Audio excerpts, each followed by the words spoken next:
All right. Welcome, everybody. This is the first episode of Signals from Mars, is what I'm calling this. This is essentially Mars Attacks, live show, live stream, whatever you want to call it, Wednesday night show. And the whole idea behind this is to promote what I do with Mars Attacks. Now that Ear Peeler is done, it's going to be my main podcasting focus. And what I'd like to do is one of these live shows weekly, which will be streamed live and then recorded and uploaded to YouTube. And you'll be able to see it on the web also on MarsAttacksRadio.com. And the whole idea is just to do, talk a little bit about what we have coming up with Mars Attacks and a few choice subjects. Maybe we'll have guests in the future. We'll see how it all works out. But I'm trying to make this work little by little. And hopefully you guys enjoy what I have in store. Across the bottom, you'll see coming up, Vessel of Light unboxing. Ace Frehley switches his band. And third topic is talking about the Ear Peeler Podcasting Kings Tournament and the champions. And I'll explain a little bit about that segment later on and what that's going to become also. Over here, whoops, wrong way. Over here. That's right.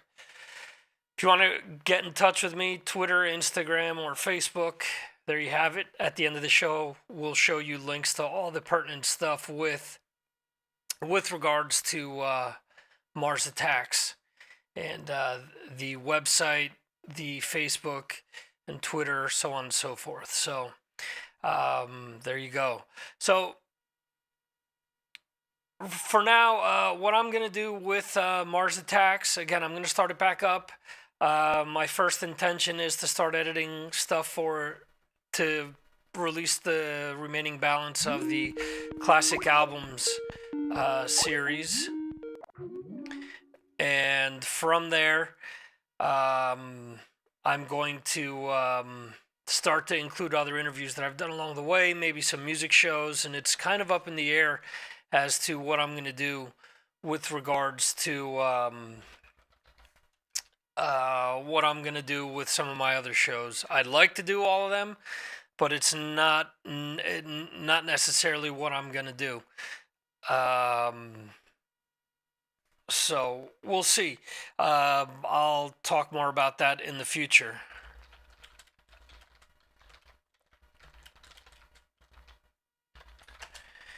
So, sorry. Texting. Not exactly the most professional thing to do, probably, but I was receiving a call at the same time. So if you heard Skype come up, I apologize. I don't know. I don't hear what's going on. But anyway, let's get on to the unboxing.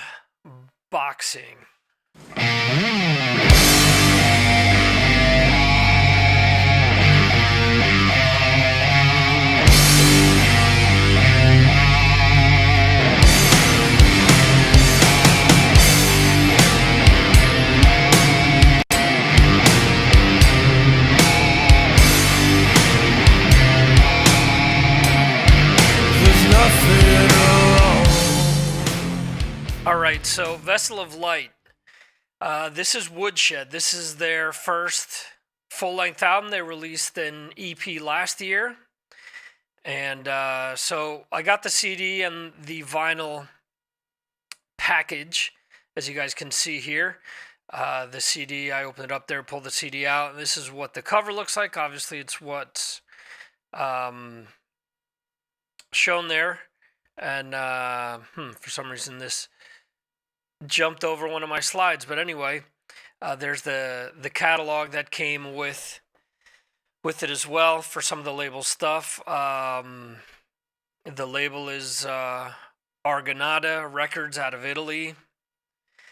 This is the the red vinyl, and you can't see me shaking my head yet, but man, see there you see that it came with the sleeve all ripped up. It seems as if they just flung it inside. This label is fucking horrendous. I mean, I ordered this, I pre-ordered it, and it still got to me a few weeks late. And when I ordered the EP, it got to me a month late. And the label, it's funny because, all right, so the band's made up of Nathan Opposition of Ancient Wisdom, Dan Lorenzo of Hades Nonfiction, The Cursed, and that's what I have here. Dan Lorenzo is best known for Hades Nonfiction. Opposition's part of Wicked Wisdom, and I don't know why these are out of order. Let me find the right order here. So, yeah, so they recently made their live debut with Ron Lipnicki on drums, formerly of Hades and Overkill, and Jimmy Schulman on bass. He was also in Hades. And the band is Nathan Opposition again, vocals and drums on the album, and Dan Lorenzo's guitar and bass on the album. If you're into early Danzig and you miss Danzig 1 and 2, if you're into that sort of doom metal, run out and buy this now. Get it on Amazon. I wouldn't go through the label. That's the last fucking time I make that mistake. I pre-ordered. Again, I wrote to Dan and said, look, man, I'm getting... The label just sent this to me like 2 weeks after it came out, that the album is going to be shipped. And then once I got the package, it was actually shipped after the fucking date they said it would be sent out. So it's ridiculous. I spoke to Dan. Dan spoke to the label, and the label said, "Hey, we're a little label, you know. Give me a break. Who does this guy think we are? Amazon? Don't do a pre-order then. If you're not going to be able to meet the demands of the people buying this, don't do a pre-order." I've seen plenty of other labels and even record stores say, "Hey, vinyl won't be sent out until this week. CD and digital download will be out then." That's cool. Had they have said that to begin with, I would have understood. But this bullshit, we're not Amazon. Well, then, why are you even doing this then? Give me a break. So anyway, love what I've heard of the album so far. I'm going to do a review for talkingrock.net, so check that out. That should be out shortly. And let's see, with Vessel of Light again, Dan's been a good friend of mine for a while. Good friend in the podcasting sense, We're not going out having beers or anything, but not that I would want to. Just saying, it's one of those long distance things when you're cordial to people via the podcast, and he's cool. He's always been cool to me. So more than happy to help spread the word about this. So there you go. We're going to be doing unboxings coming up. I had a whole thing set up for this. I was going to do like 8 albums that I've received or that I've purchased within, since the end of summer to now. But, I had this thing where the top of my head was cut off with what I recorded. So I just went back and did the one. So there you guys go. Anyway, we're going to be moving from the unboxing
Second.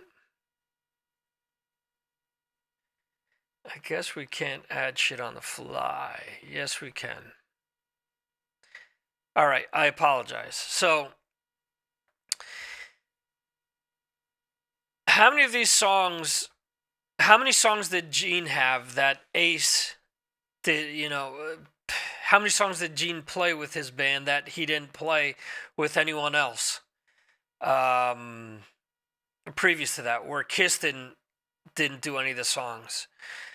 Similar to that, think about Ace's band. They've been playing. Look at their set list. They really haven't varied it in a long time, and that kind of sucks.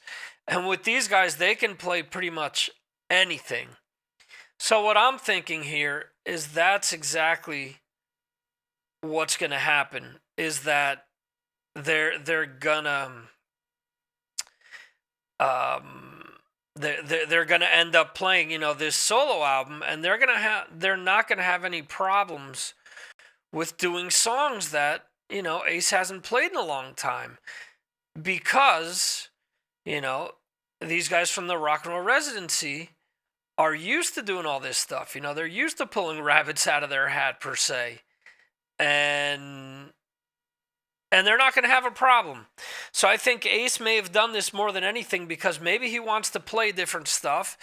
Maybe he knows he can rely on these guys. He already said on Andy Trunk Show that these guys can sing all the parts, like the original material that that he did with Ace and with Gene.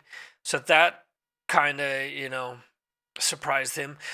The odd thing there is that Scotty Coogan was a big part of Ace's, the vocal stylings of Ace's band. So, I don't know. Christopher Williams does have that Accept gig.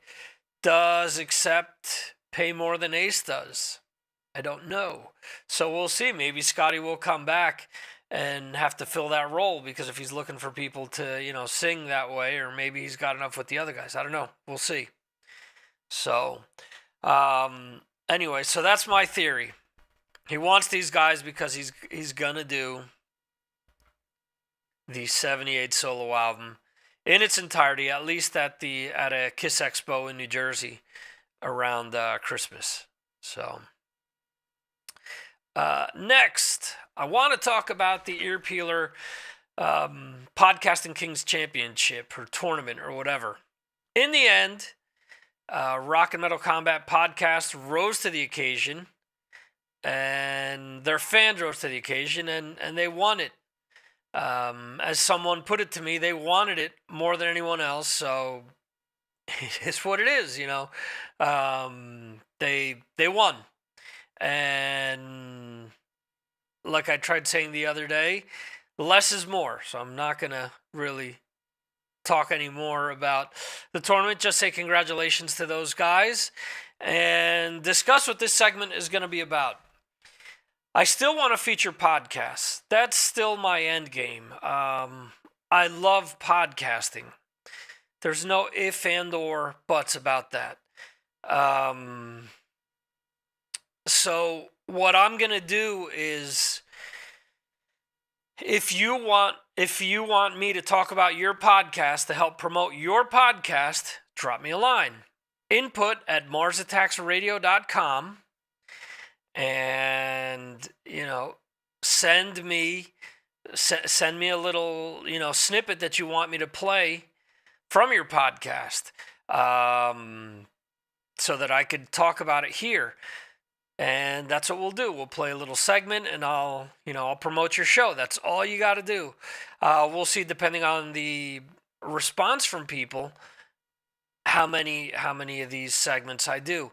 Maybe it'll be one per show. Maybe it'll be more than one. And I've got no problem doing repeat offenders, per se. So if you think what you got this week is noteworthy, whether it's that you're interviewing someone, or whether you think that some banter back and forth was funny between you and a co-host, send me a snippet and we'll take it from there. And I'll do my best to help promote you via these live shows. So There you go. That's the whole idea of this. Again, I love podcasting, and I want to be able to, help promote you hardworking shows out there.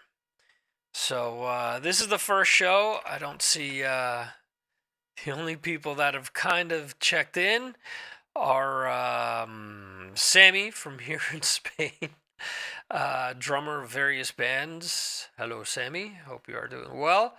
And hopefully, in the future we get enough people checking this out where we can do, Q&A stuff towards the end and, chit chat a little back and forth. Maybe we'll have guests. We'll see how it all shakes out. So in any event, thank you guys for checking out the first installment of this. Apologize for the bumpy ride there for a little bit. And we'll get better. I promise. Horns up. Thank you guys. See you next time.